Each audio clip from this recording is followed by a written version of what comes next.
မင်္ဂလာကတော့ကိုတန့်အခုလက်ရှိလုပ်နေတဲ့ခေါ်မော့စီးပွားရေးမှာဆိုလို့ရှိရင်ကျွန်တော်တို့တွေ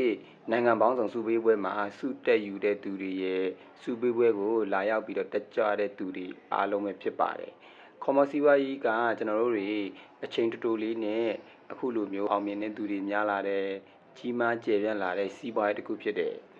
ကျွန်တော်တို့အနေနဲ့ဒီစီးပွားရေးကိုကိုယ့်ရဲ့ကိုယ်ပိုင်စီးပွားရေးအဖြစ်ကျွန်တော်စိတ်တိုင်းကြလုပ်လို့ရတယ်ခင်ဗျာခေါ်မော့စီးပွားရေးလုပ်ဖို့အတွက်ဆိုလို့ရှိရင်ကိုယ်မှာအရင်းကြီးတွေအများကြီးရှိစရာမလိုပဲနဲ့ကျွန်တော်တို့တွေကိုနေစဉ်သုံးနေတဲ့ထုတ်ကုန်ပစ္စည်းလေးတွေကိုအရင်းကြီးအဖြစ်စတင်ရတာဖြစ်တယ်ကိုယ့်ရဲ့အားလက်တဲ့အချိန်တွေလုပ်ငန်းတစ်ဖက်နဲ့ဒီစီးပွားရေးကိုကျွန်တော်တို့ဝင်ရောက်ပြီးလုပ်လို့ရတယ်လေ့လာလို့ရတယ်ကိုယ်တိုင်အခုလက်ရှိလုပ်နေတဲ့ဘဝကနေလွတ်မြောက်ခြင်းနဲ့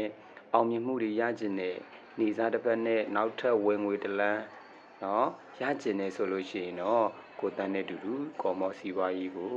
လေးလာကြည့်လို့ရပါတယ်ခင်ဗျာကျွန်တော်ရဲ့မိတ်ဆွေအားလုံးကိုကိုတန်းကအထူးနဲ့မှဖိတ်ခေါ်ပါတယ်ခင်ဗျာโอเคဘယ်သူမဆိုဝင်ရောက်ပြီးလေးလာလို့ရပါတယ်နော်